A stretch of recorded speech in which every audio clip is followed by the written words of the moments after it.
noite a todos. Uma satisfação para o Mackenzie abrir a terceira semana da concorrência do IBRAC nas universidades.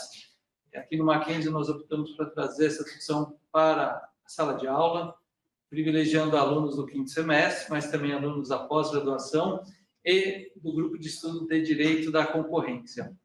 Uma alegria nessa noite termos aqui a presença do presidente do IBRAC, René Medrado, na abertura, dos nossos palestrantes, Daniel Andreoli, Vivian Fraga, todos amigos, e independente da amizade, referências do direito no nosso país, do direito concorrencial, do direito econômico, e o IBRAC, o Instituto Brasileiro da Concorrência, Relações de Consumo, Comércio Internacional, que se notabilizam pela difusão do conhecimento dessas áreas na sociedade. Então, trazer essa discussão para as universidades é essencial.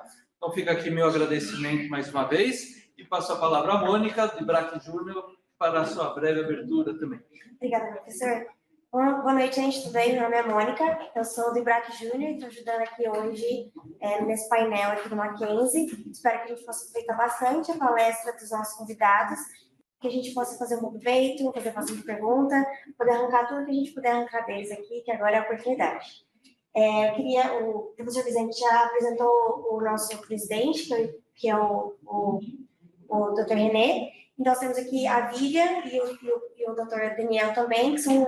A Vivian é sócia do Tosini e o Daniel é sócio do Mareste, que muito carinhosamente aceitaram o nosso convite e estamos muito ansiosos pela aula que eles vão nos trazer. Muito obrigada. René, a palavra é com você, presidente. Muito obrigado, professor Bagnoli. Vicente Bagnoli é um amigo e, além de amigo, é um grande professor, um nome muito querido no direito concorrencial e também muito importante, sempre que o IBRAC precisa, sempre que o IBRAC pede, estende a recepção no Mackenzie. E aí vale dizer que a semana da concorrência nas universidades conta com o Mackenzie desde o começo. Lembro que nós tivemos aí, participei de uma delas, que acho que foi ano retrasado, foi na sexta-feira. E o objetivo da Semana da Concorrência é fazer com que o direito da concorrência, a defesa da concorrência, seja levada não apenas para as empresas ou para os advogados já formados, mas que a gente já crie a cultura da concorrência desde os bancos das faculdades. E a gente nota que algumas faculdades, na verdade, até pouco tempo atrás, pouquíssimas faculdades de direito tinham a matéria de direito concorrencial. E é muito importante que a cultura da concorrência, obviamente, tenha por base uma formação acadêmica sólida e que mesmo que os advogados não venham, ou os estudantes não venham se especializar em direito da concorrência, mesmo que venham a ser advogados de M&A, ou venham ser promotores ou juízes, estarão com certeza em algum momento em contato com o direito concorrencial. Nós temos hoje ações civis públicas por dano de cartel, ações individuais. Temos também, quando no direito empresarial anda de mãos dadas com o direito da concorrência, porque a análise dos atos de concentração, que são os M&As, as aquisições, necessariamente tem um aspecto concorrencial que precisa ser olhado. E também, mesmo diretores jurídicos de empresa hoje, diretores, diretoras, acabam também precisando estar muito atentos, porque práticas comerciais das diferentes empresas têm muitas vezes aspectos concorrenciais, especialmente para aquelas empresas que têm uma posição de mercado, um poder de mercado. Então, essa é uma missão do IBRAC. O IBRAC fica muito orgulhoso de conseguir reunir as faculdades de direito de São Paulo, mas não só de São Paulo, também de outras localidades do país, porque, obviamente, o que interessa para nós é a disseminação da cultura da concorrência, e o IBRAC Júnior tem sido um instrumento muito importante nisso. A, a Mônica está aí presente, muito, muito importante o trabalho do IBRAC Júnior para conseguir colocar essa semana inteira em pé. Então, sem mais, eu agradeço novamente, professor Vicente, e vou passar aqui, primeiro já apresentados, Vivian Fraga, sócia do Tosini Freire, e o Daniel Andreoli, sócio do Demarest. Passo, então, a palavra a você, Vivian. Obrigada, Renê. Boa noite a todos. Obrigada, Vicente. O prazer estar aqui. Acho que primeiro queria iniciar agradecendo ao IBRAC, na pessoa do diretor-presidente Renê, e também agradecer à Universidade Presbiteriana Mackenzie, minha querida casa de graduação, na pessoa do professor Vicente Bagnoli, que tem feito um trabalho fantástico de advocacia da concorrência aí nos bancos da universidade. E também meu querido colega Daniel, que também vai honrar aqui a nossa mesa. Então, agradeço a oportunidade de participar desse debate. Primeiro, porque é um privilégio estar entre vocês nessa terceira semana da concorrência, né, nessa associação tão bonita de IBRAC e Mackenzie. E acho que aqui uma nota de rodapé que vai além da temática aqui de direito digital e defesa da concorrência é que se tinha um palestrante específico, né, aqui abrindo para vocês, que de última hora não pôde comparecer, mas acho que a beleza dessa comunidade antitrust é que a gente pode contar com amigos e até nas últimas horas, né? Então, acho que é uma habilidade que não é aquela habilidade que a gente está muito acostumado a ver, mas é tão importante quanto, né, a habilidade técnica, você poder ser um profissional com quem os seus colegas podem contar numa questão improvisada. Então, acho que já fica aí para vocês, estudantes, uma dica de que essa soft skill de você ser ponta firme é importante. E dois, né, é um privilégio porque poder contribuir com vocês nessa discussão desse tema tão relevante e atual, que é a questão da economia digital e os novos riscos da concorrência. A gente vive uma década da economia digital, uma economia pujante, que vem fazendo com que o Brasil seja protagonista, que tome uma posição de destaque nesse cenário, seja pelo volume de usuários, seja pelo engajamento nas plataformas digitais e também pela inovação no uso da tecnologia. E é isso que eu queria tratar na primeira parte da minha fala, esse protagonismo regional e crescente do Brasil nessa perspectiva digital. Então, primeiramente, eu queria apresentar para vocês alguns dados e estimativas recentes que revelam esse protagonismo do Brasil no digital, tentando, quando possível, situá-lo numa perspectiva global comparada. E depois, também como objetivo da minha apresentação, eu queria introduzir para vocês os principais marcos regulatórios que moldam juridicamente essa realidade digital. E aí eu trago 3 principais legislações que foram concebidas para dialogar entre si, mas que muitas vezes elas se justapõem de uma forma complexa. Então, é o primeiro, o Marco Civil da Internet, de 2014, depois a Lei Geral de Proteção de Dados, de 2018, e que entra em vigor somente 2 anos depois, em 2020, e a Lei de Defesa da Concorrência, a Lei 2.529, 2011. Então, são esses 3 instrumentos jurídicos, como eu falei, que vão formar a espinha dorsal desse ambiente normativo digital que o Brasil dispõe. E cada um deles tem uma missão e objetivo bem próprios.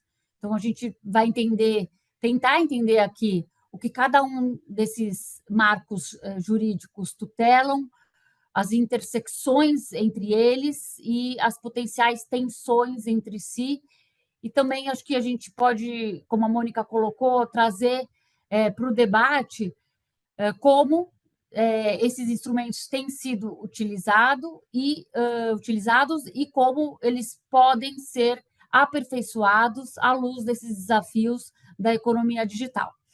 Então, vamos começar com esse sobrevoo que eu mencionei em relação ao protagonismo regional e internacional do Brasil por meio dessa sessão dedicada a fatos e dados que eu chamei. E por que isso é importante? Acho que isso é importante porque nós, como advogados, estudantes, a gente precisa entender onde o Brasil se posiciona nesse grande mercado. E os números falam por si. Somos uma potência digital em diversos indicadores. E aqui a gente vai analisar principalmente 3 indicadores: a conectividade do brasileiro, o e-commerce no Brasil e o terceiro indicador, fintech e inovação financeira. Então, em relação ao primeiro indicador, a conectividade e o acesso do brasileiro, a gente tem 190 milhões de brasileiros conectados à internet, uma penetração digital da população de 90% da população acessa a internet. É uma dos rankings mais altos se comparado à média do mundo. 93% dos domicílios possuem acesso à internet. E aí a gente vê que o acesso à internet supera o acesso ao saneamento básico no país, né?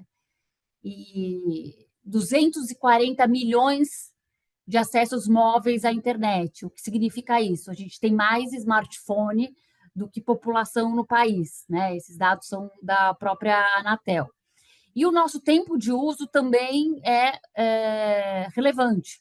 Os brasileiros passam, em média, 9 horas e 9 minutos online, que é uma média assim, gigante se comparado com os outros países. A gente está na terceira colocação como uma das maiores médias do mundo. E o nosso engajamento em rede social, que dentro da América Latina é o maior, né? Mas globalmente o Brasil é o terceiro maior usuário do Instagram, cerca de 65% da população usa Instagram, e mundialmente é o quarto maior nos engajamentos do TikTok. Acho que de novo, né? Esses números refletem a forte presença do Brasil, o engajamento dos brasileiros nessas plataformas digitais, que consolida o país como um dos líderes em consumo e influência nas redes sociais na América Latina. Eu acho que esse alto grau de conectividade, somado ao engajamento intenso do brasileiro nas redes, ele cria as condições ideais para o próximo tópico que eu queria analisar com vocês, para esse próximo indicador, que é o comércio eletrônico no país. Então, o comércio eletrônico no país é um setor extremamente pujante. Em 2024, o ano passado, o Brasil registrou o faturamento de 204 bilhões. É um crescimento que teve, um faturamento que teve um crescimento de 10% em relação ao ano anterior.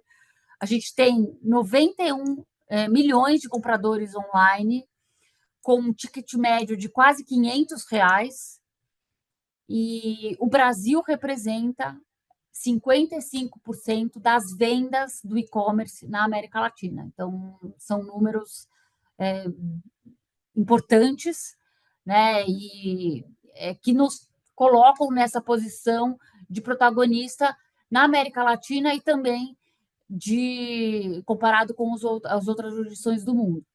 E aí a gente traz pessoas engajadas, o brasileiro altamente engajado nas redes sociais, usando a internet, juntamente com esse crescimento do e-commerce. E aí vem a necessidade dessas soluções financeiras mais rápidas, mais acessíveis, digitalizadas, né? E aí é o que se explica a explosão das fintechs no Brasil.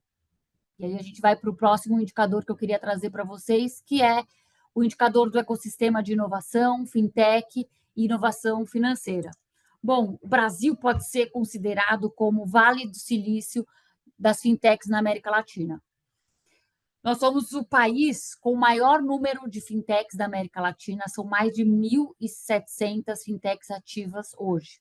Esse número representa aproximadamente 58% do total das fintechs da região e consolida o país como o principal hub de inovação financeira latino-americana. A gente sabe que a grande consolidação dessas empresas está em São Paulo. São Paulo abriga mais da metade das fintechs brasileiras. E, além disso, o país também se destaca no cenário global, ocupando a 7ª posição entre os ecossistemas de fintechs mais desenvolvidos no mundo. Isso são dados da própria Ambima, que é a Associação Brasileira das Entidades dos Mercados Financeiros e de Capitais. Mais de metade da geração Z usa serviços de fintech no Brasil.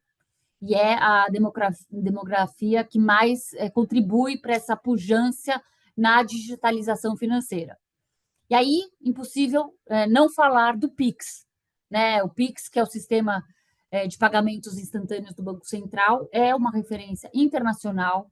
Em 2024, ultrapassou 40 bilhões de reais. É um sistema que revolucionou o acesso ao sistema financeiro e que impulsiona a bancarização no país. É um caso de sucesso de inovação regulada. 63% dos brasileiros utilizaram o Pix em 2024.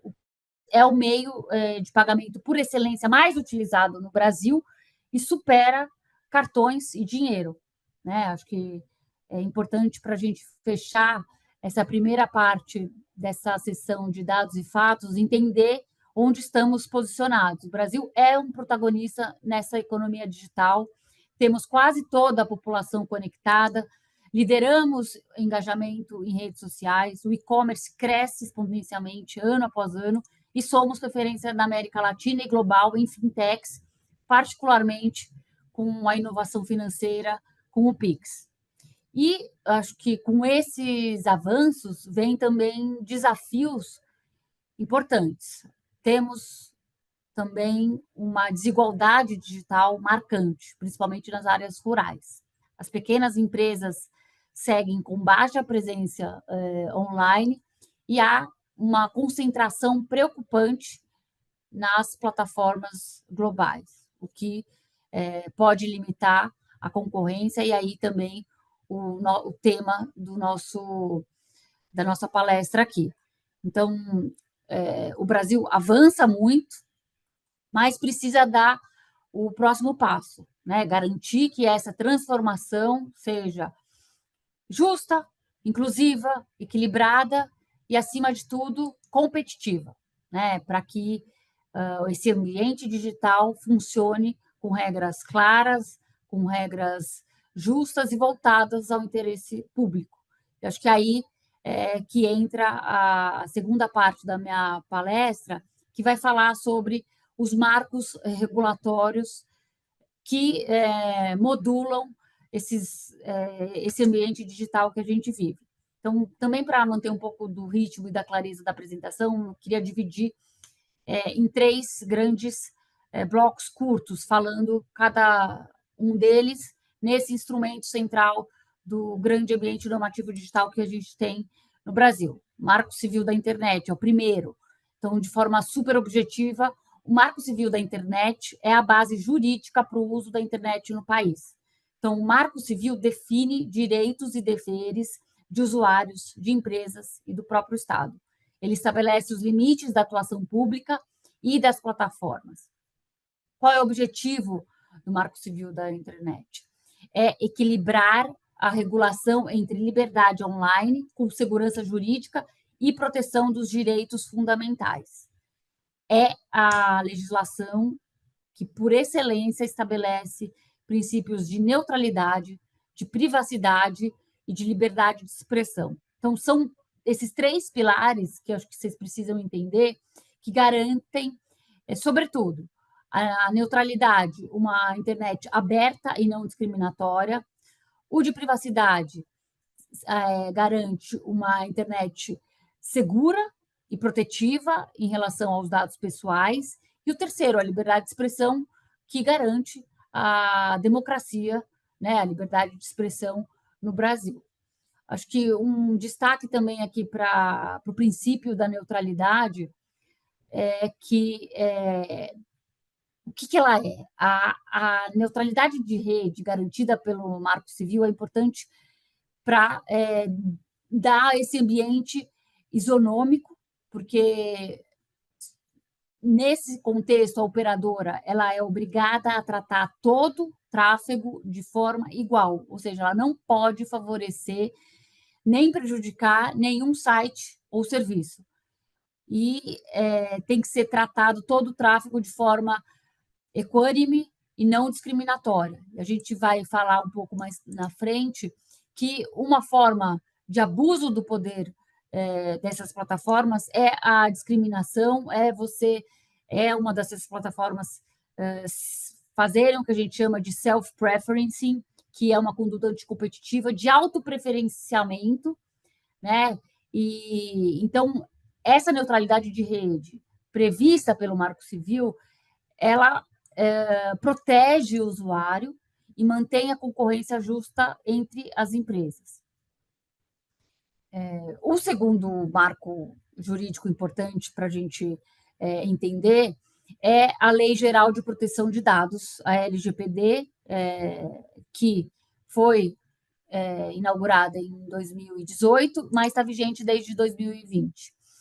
Então, a Lei Geral de Proteção de Dados, de novo, de forma super objetiva, é a base jurídica para o tratamento de dados pessoais do Brasil.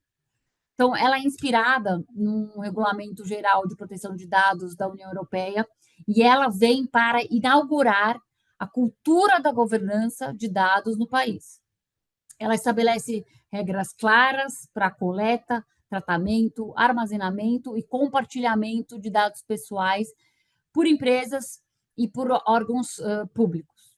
Então, a LGPD garante direitos dos titulares de dados, como acesso, correção e a exclusão de suas informações.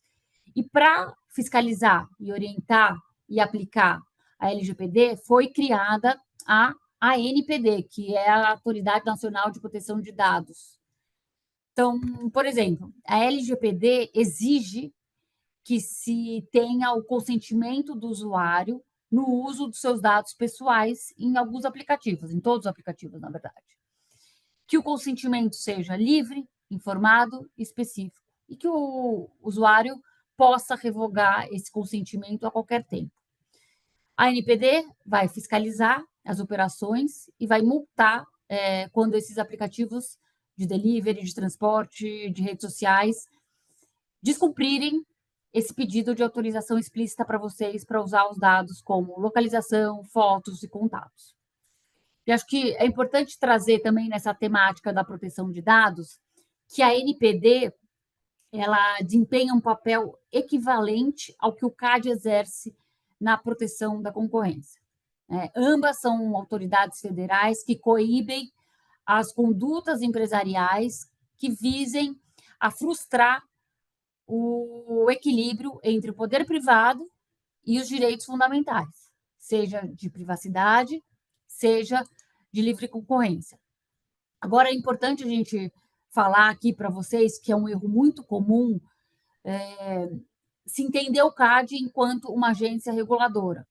O CAD não é uma agência reguladora, a ANP é uma agência reguladora. Então, aqui eu ia pedir para o professor Vicente para projetar um quadro comparativo que eu acho importante a gente dedicar uns 2, 3 minutos para a gente entender essa diferença que é fundamental na formação de conhecimento de vocês. Entender que o CAD não é uma agência reguladora, entender quais são as agências reguladoras, por exemplo, a ANPD, para a gente saber do que a gente está falando, né? E quais as diferenças entre uma agência reguladora e uma autarquia federal especializada, tal como o CAD.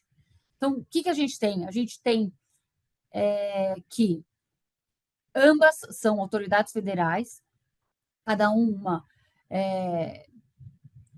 que tutela o seu bem jurídico específico, privacidade, a NPD e livre concorrência. É o outro, Vicente? Esse, o outro, o primeiro. O anterior. É uma tabela mais simples que essa. Não importa, é essa, exato. A questão era esse. Então, enquanto a NPD ela é uma agência reguladora, o CAD não é uma agência reguladora, o CAD é uma autarquia federal de natureza especial, vinculada ao Ministério da Justiça e Segurança Pública.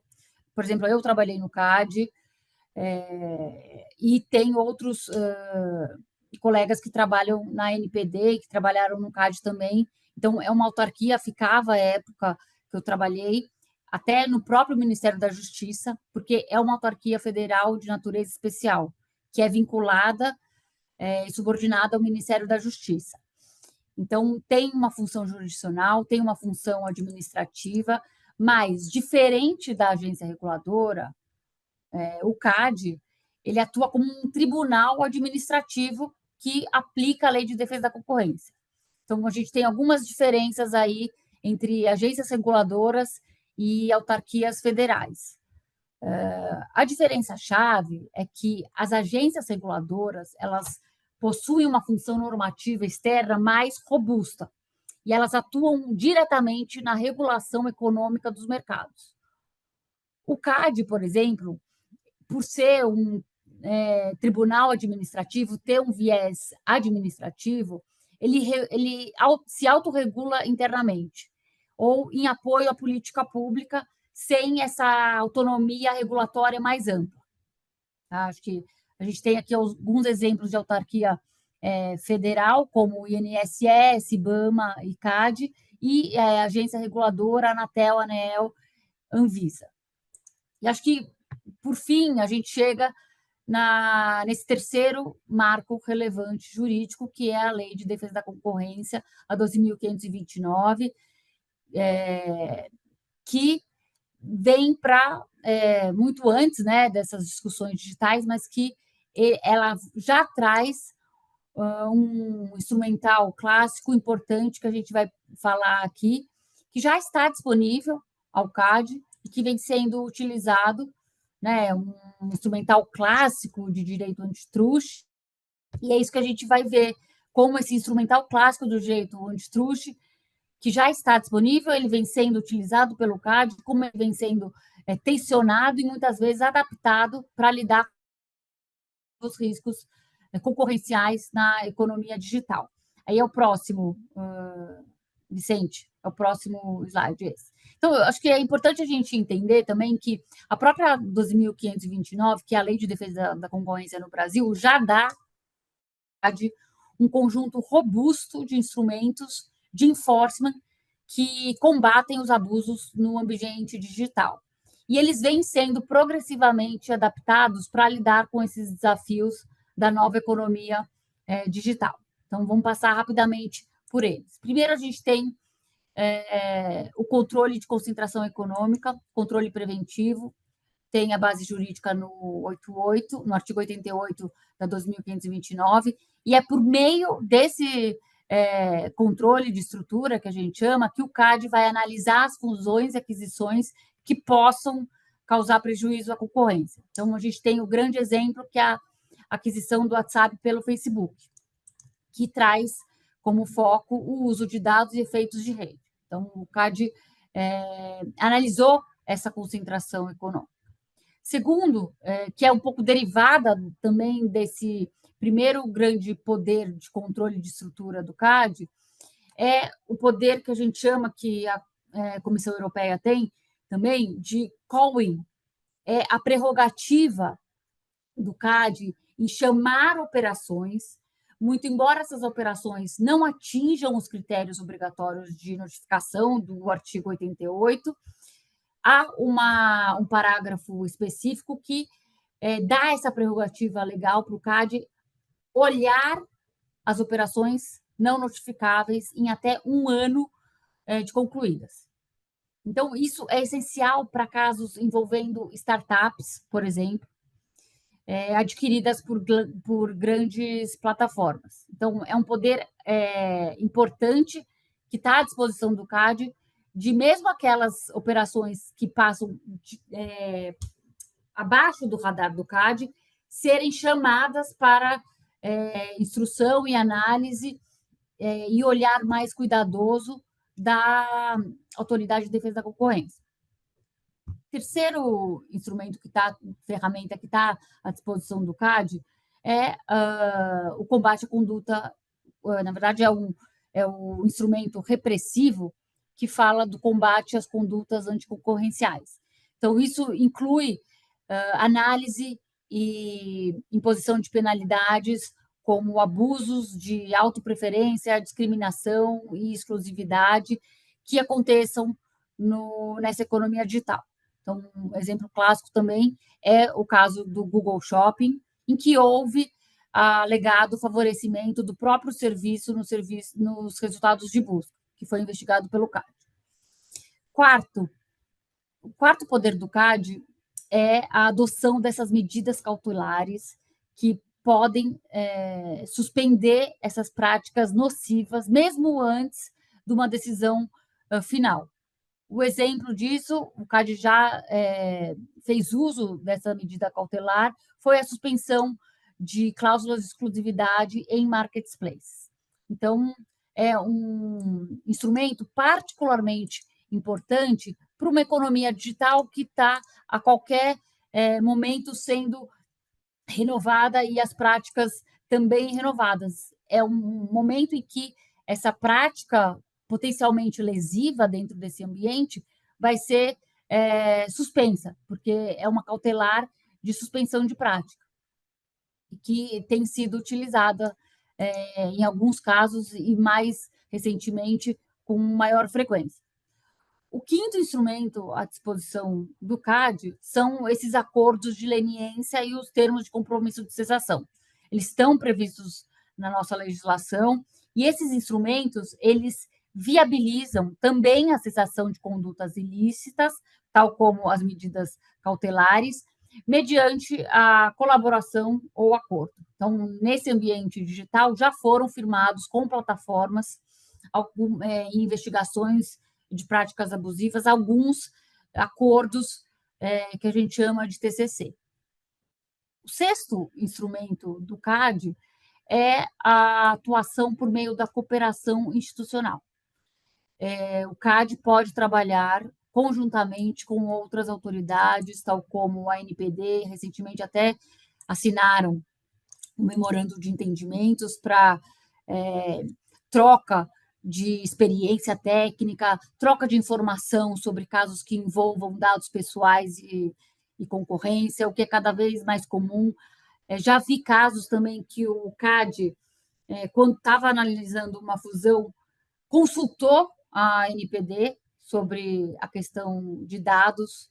Então, eles vêm também trabalhando em cooperação institucional cada vez mais e quando o assunto permeia também a esfera da privacidade. E, por fim, o sétimo mecanismo é a produção de estudos e ações de advocacy. Também é um mecanismo previsto na nossa Lei de Defesa da Concorrência, e são análises técnicas, são estudos detalhados, pormenorizados, muitas vezes eles são subsidiados pelo Departamento de Economia do CAD, o DEE, e eles têm o vetor de orientar política pública e o setor privado. Então, tem esses estudos recentes do DEE sobre plataformas digitais e economia de dados. Então, é importante vocês estarem atentos a esses mecanismos que a 2529 já dispõe para o CAD se posicionar em possíveis abusos de plataformas ou de marketplaces na economia digital. Então, o arsenal jurídico está aí, e o CAD vem acionando cada vez mais esse arsenal para garantir o ambiente digital justo, dinâmico, competitivo. Acho que importante, não está aí na apresentação, mas me ocorreu a questão da especialização técnica do CAD.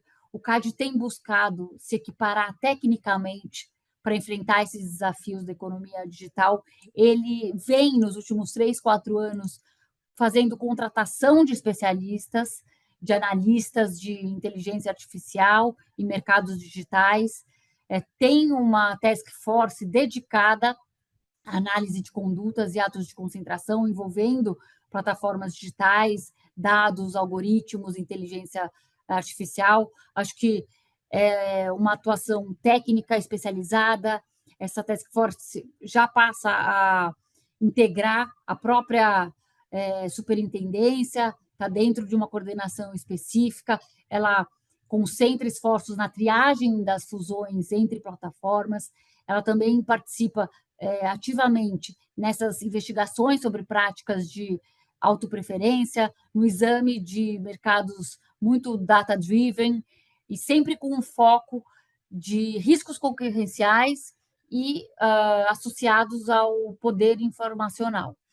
Acho que em 2025 a gente vê a pujança dessa agenda para o CAD, acho que ganhou mais força, o CAD vem instaurando novos inquéritos contra essas grandes empresas de tecnologia, só em 25 instaurou mais de 5 investigações, e acho que é um pouco disso que o Daniel Andreoli vai falar para vocês, entrar em casos específicos e dar mais detalhes para vocês dessas práticas e desses casos tão importantes e emblemáticos que estão sendo investigados pelo CAD. Muito obrigado, Vivian. De forma bem objetiva, bastante clara, você trouxe aqui informações relevantes para a compreensão da temática, desde o cenário da economia digital no Brasil, que isso representa em termos econômicos, o que isso também pode significar de inclusão social a partir de um mercado onde você tenha oportunidades, onde você tenha competição, e depois você traz todo esse arcabouço regulatório, fazendo a distinção das autarquias, das agências reguladoras, a função de cada um dentro da sociedade, dentro da aplicação da lei. E um ponto que me chamou a atenção, eu gostaria de fazer um breve comentário, é que a economia ela é dinâmica, as coisas vão acontecendo. Então, surge uma economia digital, surge, né, a partir de uma internet, e o direito tem que encontrar ferramentas para entender e regular todo esse contexto. Então, você pontuou muito bem o Marco Civil da Internet, depois a Lei Geral de Proteção de Dados, a atuação das autoridades regulatórias, da autarquias como o CAD, e importante a gente observar que o direito concorrencial ele já existia antes de toda essa transformação digital. A nossa lei de concorrência, em que pese atual, seja de 2011, mas já vem lá de trás, né, todo esse contexto concorrencial, e a gente consegue ir adaptando o nosso direito concorrencial até para enfrentar essas novas realidades. Porque, no fundo, os princípios estão lá, os princípios estão na Constituição, e a nossa lei tem muito, né, conversa muito com o que está na Constituição.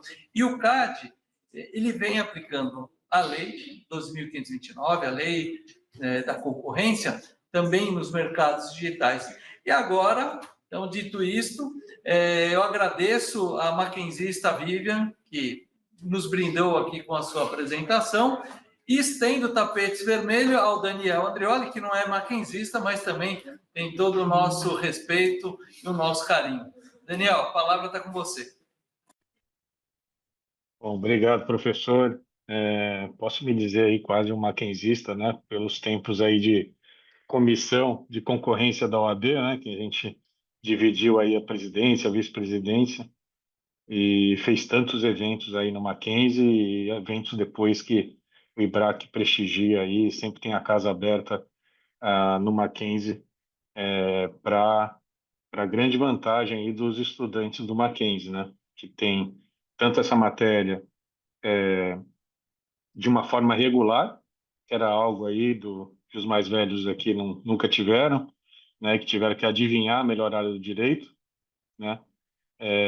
Acho que tem uma grande vantagem aí para os estudantes saberem e conhecerem essa área que é bastante dinâmica do direito e que tem que buscar esse dinamismo a cada dia, pelos fatos aí que a gente vai abordar nesse painel e pelo que o professor aí já expôs. Mas antes de mais nada, eu vou cumprimentar aqui também o meu colega, né, de PUC, né, outro filho da PUC, né, éramos colegas de classe aí, René e eu. Então, obrigado, presidente, aí pelo convite. Obrigado, Dora, aí pela ligação, né? E para mim é uma grande honra aqui dividir o painel aqui. É lógico que sempre dizem que o melhor fica para o final, isso é uma grande mentira, porque vocês vão ver aí que a palestra da Vivian aí tem muito mais substância que a minha, né? E é uma grande honra aqui estar dividindo mais uma vez aí a interação com a Vivian. Bom, fiquei aqui com a missão de trazer aqui um overview aqui, um sobrevoo sobre como isso chegou ao Brasil, né? Como tem chegado, como o Brasil tem reagido na parte concorrencial a, aos desafios aí da economia digital, né? E também passar um pouco por cima dos principais casos do histórico aí do CAD, de como é que ele tem lidado com esses casos, como ele espera lidar no futuro, em breve, né? Tem uma campanha aberta do CAD para assumir um pouco mais da regulação dessas plataformas digitais. E então eu vou aqui passar uma apresentação, espero que eu acerte, né? Até para honrar o está sendo chamado no painel digital. Vocês estão vendo aqui essa tela dos mercados digitais? Tá. Bom, como isso, eu não vou ousar dizer começou, mas como isso chegou à pauta do direito concorrencial, eu acho que até recentemente, em qualquer evento que você fosse, de qualquer tipo de instituição, só se falava em direito digital, né? Acho que é o medo do novo, né? Palestras de International Competition Network para eventos de American Bar Association, até aqui em seminários do IBRAC, a gente sempre teve, mais recentemente, uma pauta dedicada às questões digitais, muito mais porque pelos desafios que isso traz e também pelo ineditismo aí, se a gente pode dizer isso, sobre os desafios trazidos por essa dinâmica concorrencial nova e pelo que se espera que ela assuma um papel ainda maior de protagonismo na economia mundial, né? A origem disso tem muito a ver, deixa eu tentar passar aqui. Bom, para tentar dar um sobrevoo aqui. É, a origem disso tem muito a ver com a atuação da Europa, mas principalmente, acho que isso, eu e o professor ali em todas as encontros anuais da International Competition Network, a gente via um sujeito que era o presidente dessa instituição que congrega a grande maioria das autoridades de concorrência do mundo, o senhor Andreas Mund, que também é presidente da autoridade alemã.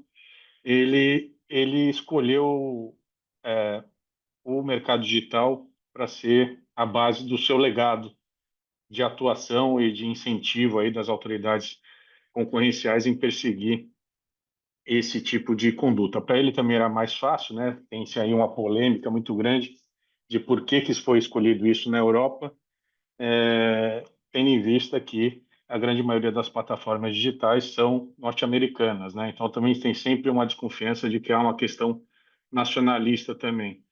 Mas isso começou lá pela metade dos anos 2010, 2015, por ali.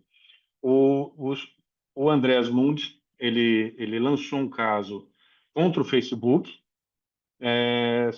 principalmente focado na coleta de dados, né, que o Facebook fazia e o quanto isso viciava a concorrência, porque uma vez que o Facebook conseguiu ter um acesso a uma grande quantidade de dados, ninguém conseguiria, por mais inovador que seja, ter o mesmo acesso à informação e a mesma igualdade ali ou possibilidade de competir nas redes sociais, né?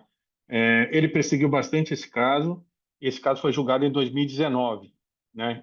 2019 é um marco aí para a atuação das autoridades concorrenciais com relação às plataformas digitais, porque a autoridade alemã puniu o Facebook, né, pelo uso desses dados e muito se disse à época que o caso o julgamento tinha mais de 100 páginas, sendo que só 2 realmente de concorrência, né? Que a maioria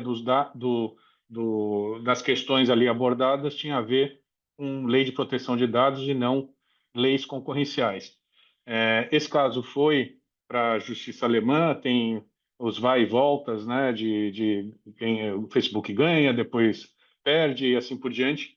Mas fato é que mais recentemente até o próprio Andreas Mund confessou que realmente era um caso que estava ali embutido uma parte concorrencial, mas era muito mais proteção de dados mesmo, mas que a finalidade tinha sido cumprida, uma vez que o tema das plataformas digitais entrou definitivamente na agenda das autoridades europeias.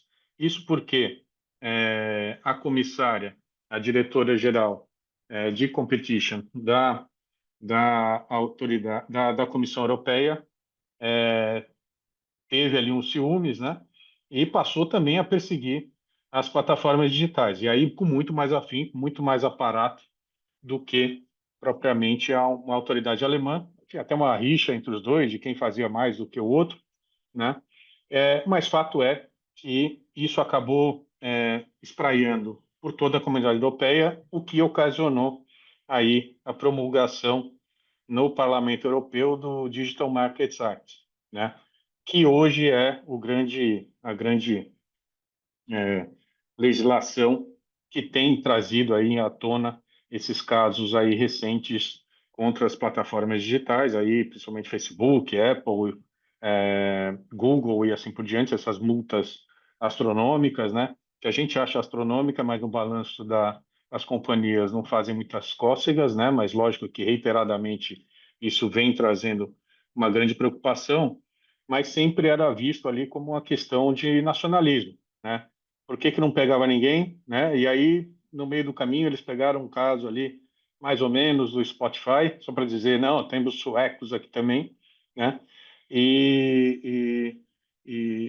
Enquanto isso, as autoridades norte-americanas estavam lá pacificamente não atuando contra as suas plataformas digitais e, muito pelo contrário, achando que sim, havia uma questão de nacionalidade ali a ser tratada, né? Então, só para dizer, esse Digital Markets Act é o principal legislação hoje que dá poderes à autoridade, à autoridade de concorrência da Comissão Europeia até atuar ex ante, ou seja, de poder antecipar ali os efeitos da sua investigação, que seria mais ou menos correspondente aqui à nossa medida preventiva, né? Mas ali de uma forma muito mais regulada, para ir atrás das práticas das plataformas digitais, né? Só que aí eles deixaram de ficar sozinhos a partir do governo do Biden, né? O Biden ele emitiu um executive order muito influenciada pela nomeação da presidente ali do Federal Trade Commission, a Lina Khan, que ficou bastante famosa no Professora de Colômbia, ficou bastante famosa com um artigo que ela fez totalmente contra a Amazon, né? E tinha essa pauta de que esses gigantes tinham que ter algum tratamento especial do governo americano, e aí, às vezes, até fazendo alguns paralelos com a origem até do Sherman Act, né? para que vocês saibam, né? O Sherman Act tem mais de 100 anos e foi muito motivado ali pelos poderes dos trusts, né? Por isso que a lei antitrust, né? Naquela época lá, principalmente Standard Oil, né? E sim, tinha uma preocupação política ali das empresas terem mais poderes do que os próprios políticos, né? Então tinha uma motivação política para originar isso, mas também tinha o padrão que hoje é contestado em todas essas leis, né? Se esse é o padrão a ser seguido e perseguido por toda a autoridade antitruste, ou se o escopo tem que ser maior, que é o bem-estar do consumidor, porque é, o bem-estar do consumidor não casa muito bem com a questão do digital, porque a maioria dos serviços são até gratuitos, né? Então, isso, em teoria, seria o melhor do state of the art do bem-estar do consumidor, que tem o melhor produto, as melhores ferramentas, sem pagar um tostão por isso, né? Mas, logicamente, nada de graça, não tem, né? There is no free lunch, e lógico que tem sim um uso ali dos dados como um pagamento que você faz para essas plataformas digitais, né? Então tem-se um receio muito grande de que essas plataformas se tornem tão grandes ao ponto de controlar todas as informações de todos os indivíduos e que isso se reflita aí em exclusão de concorrentes, exclusão de inovação, né? Que eu acho que é o grande medo de todas as autoridades concorrenciais em atuar contra essas empresas, que é sempre o medo de se derrubar um dos grandes pilares da defesa da concorrência, que é a inovação, né? Então, se você começar a punir quem inova, não, talvez isso seja um grande desestímulo à inovação e a gente estaria numa situação pior do que a gente estaria hoje. Então, mas levando tudo em consideração do poder que as plataformas digitais estavam ganhando força no mundo, e os Estados Unidos, que era o lar da grande maioria dessas plataformas, não estava tomando nenhuma atitude ao promover aí como presidente do FTC a Lina Khan e também um grupo, né, Tim Wu e outros pensadores contra as plataformas digitais, o Biden trouxe essa executive order que mudou totalmente a perspectiva das autoridades americanas, indo um pouco ao encontro do que estava sendo feito na Comissão Europeia, né? Mais recentemente tem muita discussão, né, de que eles todos foram na posse do Trump, o Elon Musk está dentro do governo, e assim por diante, então ninguém mais a agenda vai mudar totalmente, assim por diante. O que a gente está vendo é bem o contrário, né? Primeiro porque pela forma de governo dos Estados Unidos, né, de independência dos estados de uma certa forma, então você tem vários processos, e também porque não necessariamente o Trump é um amante ferrenho dessas plataformas digitais, né? Até na eleição passada ele culpava muito as plataformas digitais pelo seu insucesso perante o Biden, né? Então, hoje em dia a gente tem vários processos nos Estados Unidos, inclusive alguns querendo fazer o que se fazia lá no começo do Sherman Act, que era desmantelar essas companhias, né? E aí, no caso do Google, né, separar a ferramenta de busca de todo o resto. No caso do Facebook, vender WhatsApp e Instagram, né? O WhatsApp e Instagram é um grande calcanhar de Aquiles ali da Comissão Europeia, né, que deixou passar sem nenhum tipo de revisão, né? Isso também criou uma ira das autoridades de não ter visto isso acontecer, não ter atuado a tempo, e daí muito da motivação também do ex-ante lá do DMA, né? Então, a gente teve alterações nos merger guidelines para pegar justamente os que eles chamam de killer acquisitions, que são as empresas maiores comprando as menores nascentes, para que elas não possam oferecer concorrência para elas no futuro, ou seja, antes que se torne um gigante, elas compram, né? E algumas mudanças aí nas perspectivas concorrenciais. Isso também influenciou lá o Reino Unido, né, depois do Brexit em 2020, a autoridade que é considerada aqui mais ferrenha, né, até recentemente, contra as plataformas digitais, eram as autoridades do Reino Unido, né, porque eles começaram a ter um rigorismo muito maior. Acho que aí tanto por duas facetas, uma porque logicamente eles seguiam, né, até antes do Brexit, a onda europeia, né, eles davam um estímulo a isso, e também pela necessidade de mostrar um protagonismo da autoridade concorrencial do Reino Unido, até para falar eu existo, né? Então, um dos casos emblemáticos aí foi a Microsoft Activision, que passou no mundo inteiro, menos na Inglaterra, né? Então, eles sempre tinham esse rigorismo maior, né? Criaram um pouco de diferenças com as regras do DMA, né? Para ser um pouco mais rigoroso quanto a isso, mas mais recentemente, aí, depois da entrada do Trump, o presidente da autoridade lá, do CMA, foi meio que demitido, né? Então a gente também está aí num limbo de saber se só foi um soluço da atuação mais ferrenha contra as big techs ou se realmente é uma política de não se afrontar às empresas americanas ou dar um tempo com isso e deixar o protagonismo muito mais para outras autoridades que queiram ter essa atuação mais incisiva, né?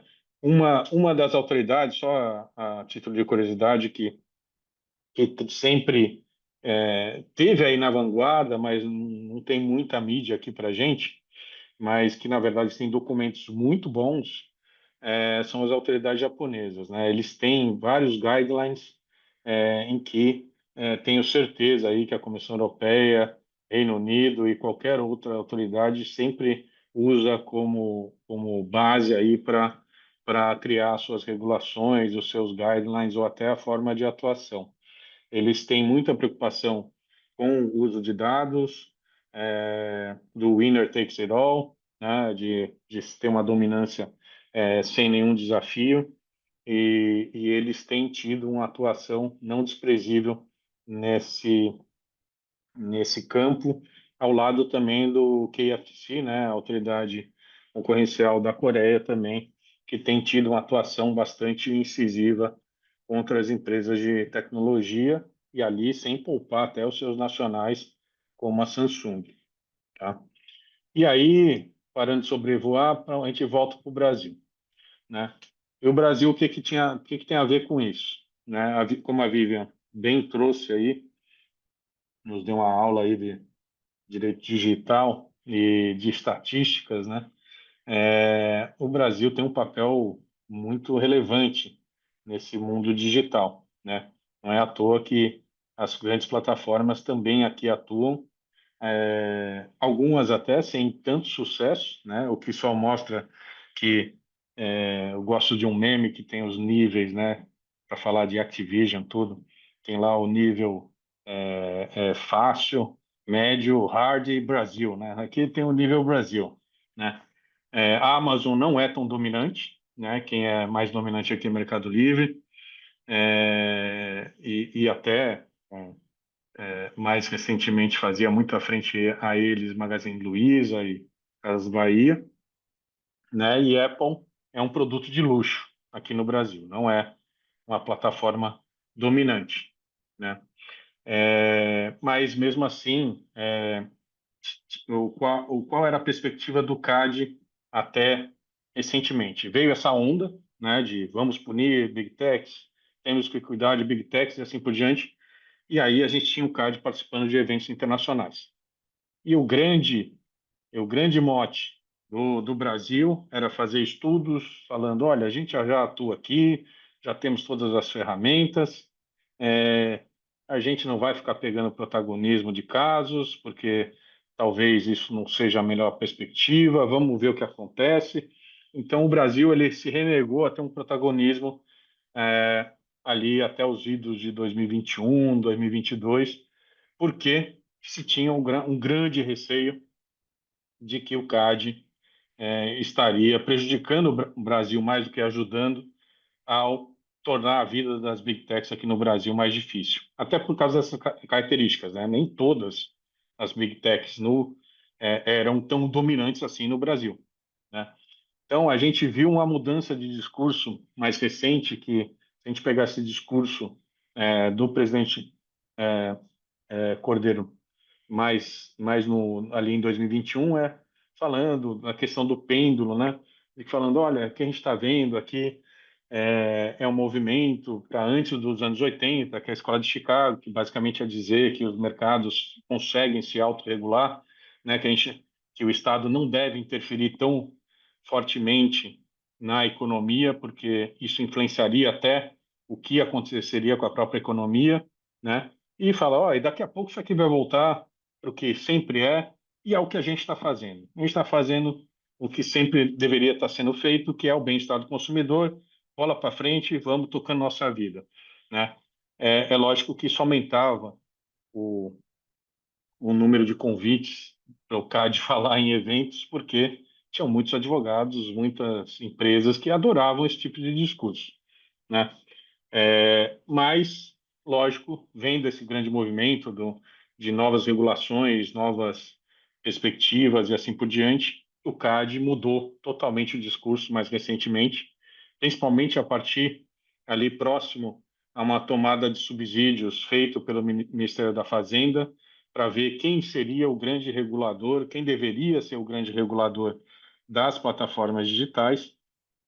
E aí o discurso mudou, dizendo que o CAD poderia ser essa agência reguladora em matéria de economia digital, porque tem capacidade para fazer todos os atos aí que estão ligados aí à posição dominante dessas empresas, né? Isso já é parte de uma campanha recente do CAD em ter um protagonismo na atuação com as plataformas digitais. Por quê? Porque, logicamente, acho que o que se tem uma competição aqui muito mais nítida é da Anatel com o CAD, né? A Anatel se diz, olha, eu sou o regulador de telecomunicações, consequentemente, eu sou a autoridade mais capaz de entender os desafios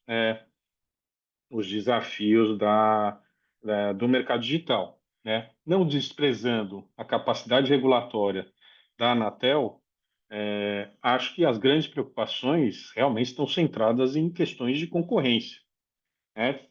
Tirando a parte de fake news, esses outros princípios políticos, né? Mas se for para falar a parte regulatória mesmo, provavelmente o CAD está, sim, e aí puxando sardinha para o nosso lado, em melhor posição para atuar nessa questão de plataformas digitais, né? Então, o Ministério da Fazenda fez essa tomada de subsídio, recebeu várias contribuições, né? E aí, incluindo o CAD, incluindo a Anatel, incluindo escritórios, incluindo o IBRAC e assim por diante, né? Para saber a opinião aí de quem seria o mais capaz e como seria esse tipo de atuação. O que se tem de grande desafio aqui no Brasil é que, sempre que você falar de plataforma digital, ainda mais perto de época de eleição, é que aí todo mundo quer enfiar já a parte de fake news. E aí não se passa nada, né? A gente tem aí várias leis, de regulação das plataformas digitais que morrem ali sempre perto das eleições, porque ninguém quer mudar a regra do jogo enquanto a eleição está em andamento, né? Então, para evitar isso, o Ministério da Fazenda fez um estudo justamente evitando essa parte, falando, eu não estou falando de fake news, estou falando da regulação dessas plataformas na economia, né? Até porque essa é a competência do Ministério da Fazenda, né? E aí eles trouxeram um estudo em que eles advogam pelo protagonismo do CAD e pela necessidade ali de algum tipo de reformulação, não só legislativa, para o CAD poder atuar com mais firmeza, apesar de reconhecer que muitas das regras, né, como a Vivian aqui passou, já, já dão um pouco do arcabouço, as armas para que o CAD atue nesse sentido, mas também questões institucionais, né, porque você tem que ter gente para fazer isso. Não dá para o CAD hoje atuar tão firmemente com plataformas digitais, com o pessoal que ele tem hoje para cuidar de casos de autoconcentração, abuso de posição dominante, cartel e assim por diante, não tem o pessoal suficiente. Estima-se até que a dotação orçamentária aí teria que ser de aumentar o CAD, quase dobrar o tamanho do CAD, para que ele possa cuidar dessa função digital, né? Então, hoje, o que a gente tem é aí um documento do Ministério da Fazenda tentando trazer o protagonismo do CAD. Muito se diz aí que nos próximos meses haverá a propositura aí de um projeto de lei, de novo, tentando escapar da questão dos fake news, porque se colocar fake news dentro desse projeto de lei, pode ter certeza que nada vai acontecer, né? Mas tentando focar especificamente nessa parte para que você possa dar um passo na regulação das plataformas digitais, pelo menos nos seus aspectos econômicos, e o Brasil ficar ali, pelo menos, par e passo com as principais autoridades mundiais, né? Fato é que realmente tem uma dinâmica digital cada vez mais latente na economia e que não dá para evitar dizer que não, tudo bem, é só mais um tipo de jeito de negociar e está tudo bem e assim por diante, sem discutir profundamente qual é o impacto disso para o ambiente de negócios, né? Então, esse era o overview com relação às regulações, né? E aí, só para dar um panorama geral um pouco, a gente tentou aqui colocar os principais casos em um histórico que também norteiam aqui essa mudança de, de perspectiva aqui do CAD da atuação, né? Diga, Vivian. Ô, Dani, posso só fazer uma consideração que eu acho que você está pontuando super bem essa questão da iniciativa legislativa da fake news e dessa sugestão do Ministério da Fazenda, só para também a gente ter claro que é a lei das fake news, muito embora ela possa tangenciar a questão da concorrência, o principal vetor dela é a questão da moderação de conteúdo, né? Então, acho que para a gente também ter esse eixo da lei de fake news, vis-à-vis a proposta que está na mesa, que toca mais na regulação concorrencial, né? Regulação econômica ex ante das plataformas digitais. Eu acho que é importante, né, a gente entender a legislação da fake news, que modula conteúdo e, principalmente, embora tenha uma parte também que fala sobre concorrência e grandes plataformas, e a proposta do Ministério da Fazenda, que é a consulta pública que fala sobre a regulação das plataformas no Brasil, cujo eixo principal é a defesa do processo de concorrência através dessa regulação econômica ex ante. Perfeito. Quando esses casos começaram a surgir no mercado digital, principalmente lá no CAD, os primeiros casos têm muito a ver com a proteção da inovação, né? Vocês veem aí que tem muito caso do Uber, né? O que era isso? Eram vários sindicatos de taxistas falando que o Uber não poderia entrar no mercado. E aí o CAD teve um protagonismo nessa frente de dizer que sim, era inovação, que tinha que acontecer e que ninguém tinha direito de barrar, que tinha os preceitos constitucionais ali de livre concorrência e livre iniciativa, que são os princípios, as cláusulas pétreas aí do CAD que ele deve buscar e que, portanto, não fazia o menor sentido taxistas não proibirem o Uber de competir. Ou seja, vocês veem que a questão do mundo digital no CAD inaugurou com o CAD falando, não, inovação é o nosso totem, a gente não pode deixar isso, esse tipo de práticas aí de boicote exclusionárias acontecer no nosso nariz e a gente não tomar nenhuma atitude. Para vocês terem uma ideia, os sindicatos foram até o STF para tentar proibir a atuação do Uber e o CAD entrou como um amicus curiae do Uber, para dizer que, na visão da Autoridade de Concorrência Brasileira, isso era totalmente anticoncorrencial. E, dito e feito, até o STF avalizou que o Uber tinha todo o direito de operar no Brasil, né? Então, os primeiros casos eram muito mais relacionados a isso, né? E aí a gente começa a ter uma onda dos casos europeus vindo para o Brasil, né? E aí são os casos do Google, os casos de agências de viagens online, né? E suas supostas práticas exclusionárias, né?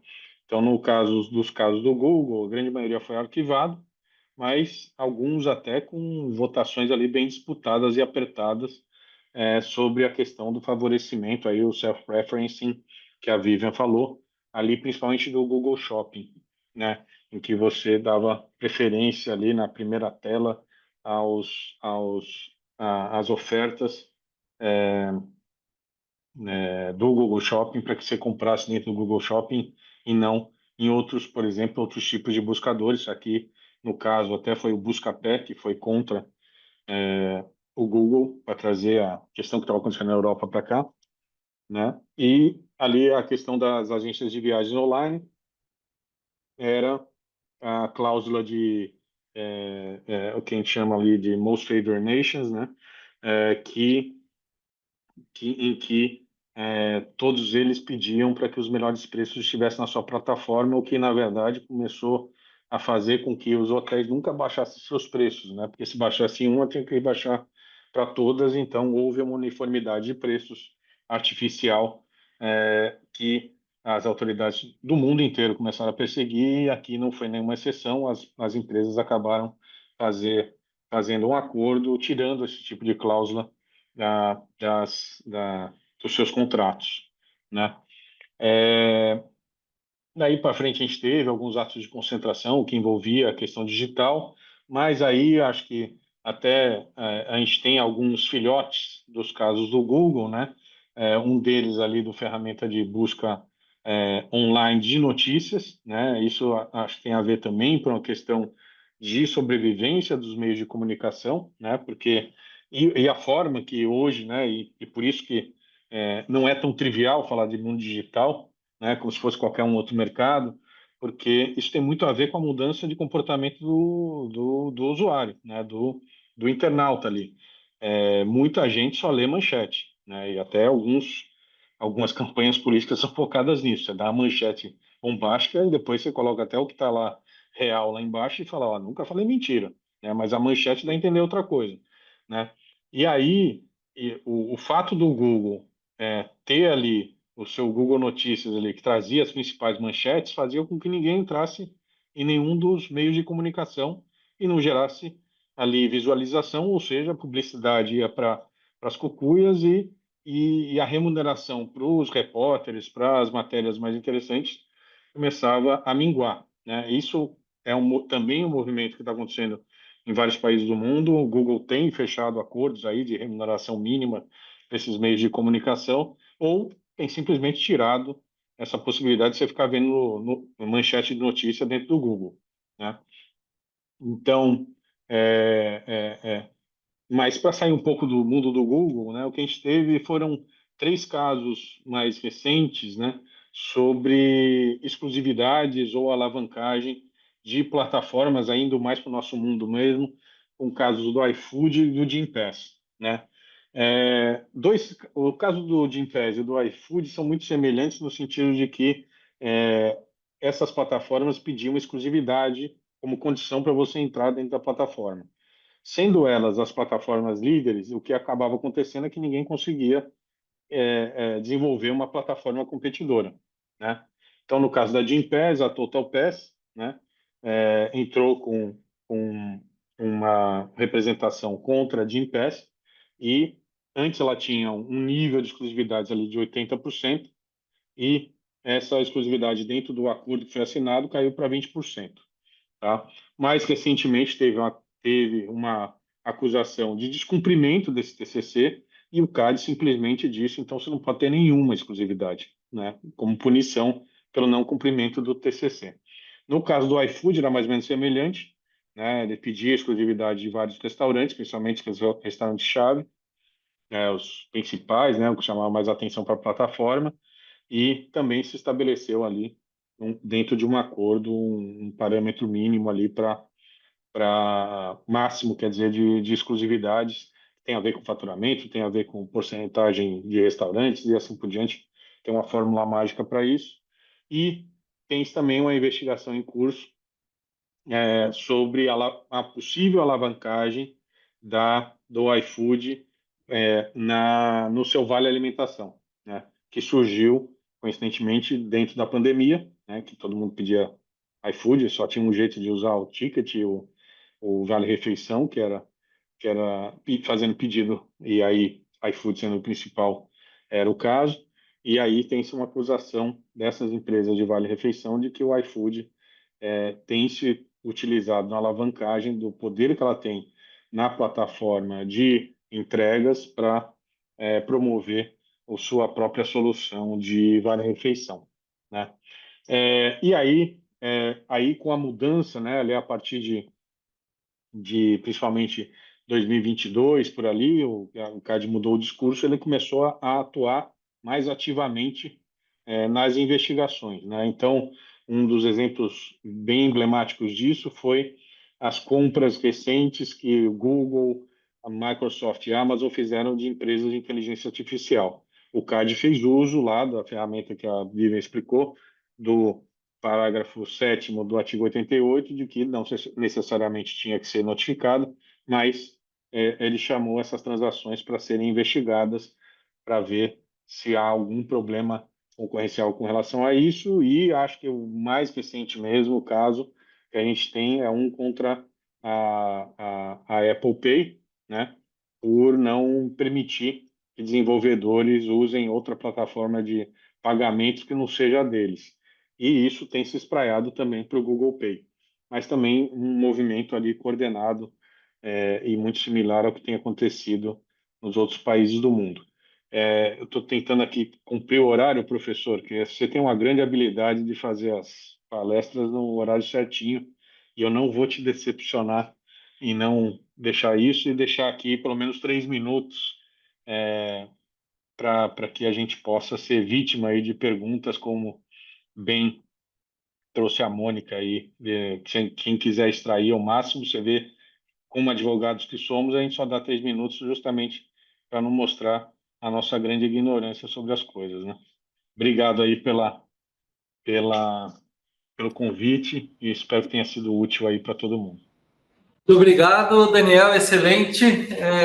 Lembro do procurador do CAD, à época, depois conselheiro Gilvandro, sempre que a gente chegava, né, na época da comissão de concorrência da OAB, ele dizia: chegou a dupla Bagnoli e Andreoli.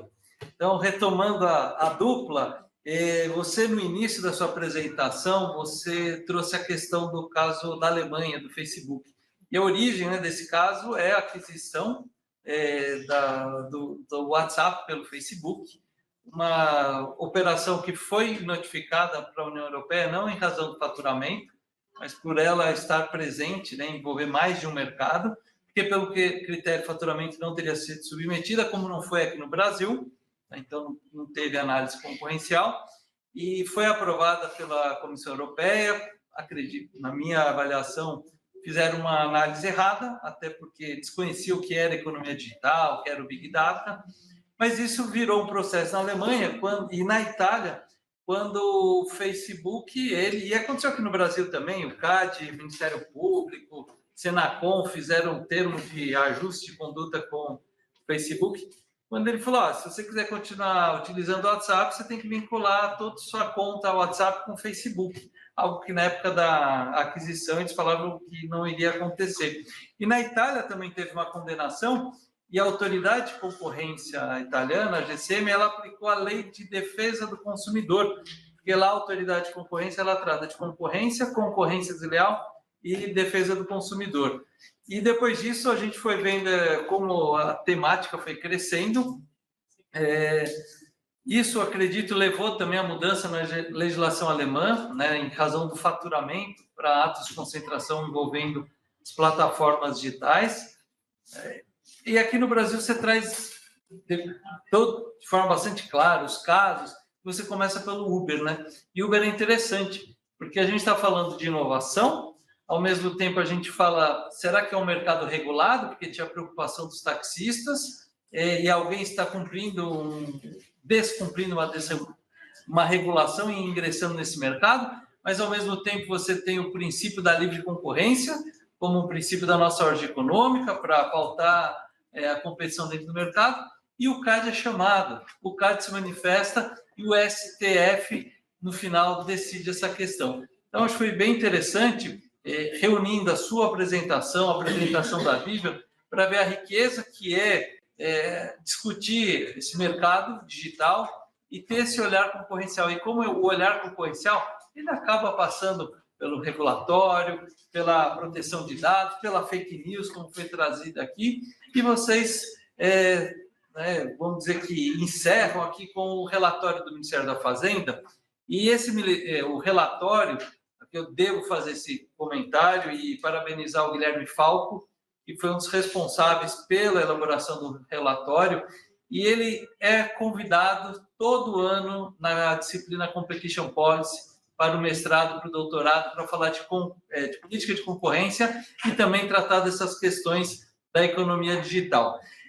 Faça essas breves considerações, porque o nosso tempo está estourando. Presidente René, não sei se temos tempo, se o senhor quer falar alguma coisa, e eu pergunto também se alguém quer fazer alguma pergunta, porque o nosso tempo está acabando, e a gente tem que cumprir o horário aqui. Vamos deixar as perguntas, Vicente. Acho que ver o que os estudantes aí querem perguntar para a Vivian e para o Daniel. Bom. Gente, muito obrigada pela apresentação de vocês, foi incrível, aprendi muito, eu queria fazer uma lista de perguntas aqui, mas nosso tempo está corrido. Dado que esse relatório que vocês trouxeram por último, e também o fato de que o CAD não pode ser um regulador, bem como a Vivian trouxe, mas é um fato que a gente vai ter que talvez alterar um pouco como o CAD tem lidado com os casos até hoje, né? E aí, a minha pergunta vocês acham que o CAD deve seguir mais a toada da União Europeia, né, com Digital Market Act, ou mais para o lado da Alemanha, do Reino Unido, com uma leitura mais casuística, uma leitura de caso a caso? Obrigada, Mônica. Só para esclarecer, não foi o que eu disse que o CAD não pode ser o regulador, ele não pode passar da natureza de autarquia federal para ser agência reguladora. E ele, nesse papel de destaque, de potencial regulador, ele vai ter menos instrumentos legislativos do que, por exemplo, a Anatel, que é uma agência reguladora e tem mais amplitude em disseminar normativos e legislações infralegais no que toca o mercado regulado que ela atua. Era só essa observação que eu queria fazer em relação a isso. Ele está sendo cotado para ser o regulador principal. Acho que é importante também trazer que, no meio dessa proposta, vem também a criação de uma unidade multidisciplinar, acho que o Daniel tocou nesse ponto também, e o Vicente agora de novo, que é uma trança de matérias que muitas vezes se entrelaçam. Então, no meio da sugestão do Ministério da Fazenda, há a sugestão de criação de uma unidade por vários especialistas, da Anatel, da NPD, mas que fosse criada dentro da estrutura do CAD, né? Acho que um comentário aí, a informação que nós temos é que o projeto de lei ele já estaria na Casa Civil, né? Então, projeto de lei derivado do relatório, que eu recomendo muitíssimo a leitura do relatório inteiro, porque ele é bastante rico, ele faz uma contextualização, um histórico bastante importante da questão da regulação das plataformas digitais. O projeto de lei já está bastante encaminhado, depois de muita discussão dentro do governo, e, de fato, com a criação dessa unidade, o ponto é que quem estiver nessa unidade vai ter que mudar a chave, porque obviamente que o CAD ele trabalha com questões pós-fato, ex post, né? Aqui a regulação, ela obviamente ela busca prever comportamentos. Então a questão é como isso será feito, se será feito por meio de presunção, se será presunção de poder econômico, designação das plataformas que serão consideradas significativas. Tudo isso são pontos a serem respondidos. Daniel. Acho que está nessa linha e acho que só para responder o direcionamento se o CAD vai mudar, o CAD já mudou, tá? Ele não é mais aquele que falava, ó, isso não é assunto meu, a gente não tem que tocar nisso, Escola de Chicago e assim por diante. Isso não existe mais. E tem um discurso semelhante a esse dentro do CAD hoje. Então, acho que até para reforçar a campanha de ser o órgão mais competente, o CAD já mudou o discurso já tem um tempo e tem provado que ele vai tomar uma atitude muito mais incisiva contra abusos, né? Então, apesar de continuar com o discurso de preocupação com inovação, de permanência das plataformas do Brasil, ele já incorporou muito do discurso da Comissão Europeia, da nova perspectiva norte-americana e, e também da autoridade do Reino Unido, né? Para avaliar o CAD, né? Você tenta pegar o 12.529 na questão de ato de concentração, ele é uma mistura entre o que acontece nos Estados Unidos e na Comissão Europeia. Aqui, o que está sendo recomendado pelo Ministério da Fazenda é a mesma coisa, e que eu acho muito sábio, né? Porque ele pega os melhores features do que está acontecendo na Comunidade Europeia, tenta evitar alguns obstáculos que a Comissão Europeia está enfrentando, pega o melhor lá do CMA e assim por diante, ele tá tentando ter um arcabouço próprio, né? Porque aí é uma mistura, mas com os melhores aspectos, né? Até para ampliar o leque de atuação do CAD. Em razão do horário, gostaria de agradecer muito Vivian, Daniel pela exposição, René pela oportunidade, confiança em trazer mais uma vez esse evento ao Mackenzie, Dora, tantos anos aí no IBRAC, organizando tudo, muito obrigado. Mônica, pelo IBRAC Júnior, por viabilizar, né, toda a articulação que a gente fez, escolha das pessoas, e agradecer ao conhecimento que vocês trouxeram à universidade. Esse papel, vou chamar de advocacia, né, da cultura, da concorrência, feito pelo IBRAC, é fundamental. O Mackenzie, como foi colocado aqui no início pelo René, é uma das poucas faculdades no Brasil, faculdades de Direito, que trabalham o direito concorrencial como disciplina obrigatória, disciplina curricular na graduação e também na pós-graduação em temáticas específicas na linha de pesquisa do poder econômico e de seus limites jurídicos. Então, trazer essa discussão de direito econômico, direito concorrencial, é muito rico porque desperta o interesse dos alunos a seguirem estudando essa temática e o resultado está aí. A Vivian, o René, o Daniel, eles podem dizer a quantidade de estagiários mackenzistas que vão para esses escritórios e que depois viram sócios, como o caso da Vivian. Então, com isso, eu agradeço mais uma vez a presença de vocês. Presidente René, o senhor encerra ou encerra daqui? Pode encerrar daí, Vicente, por favor. Eu encerro aqui a inauguração da terceira semana de concorrência do IBRAC. E, René, quinta-feira nos vemos pessoalmente aqui para tratar de assunto, de globalização, questões de defesa comercial aqui no Mackenzie. Um abraço a todos. Com o maior prazer. Obrigado a todos e todas.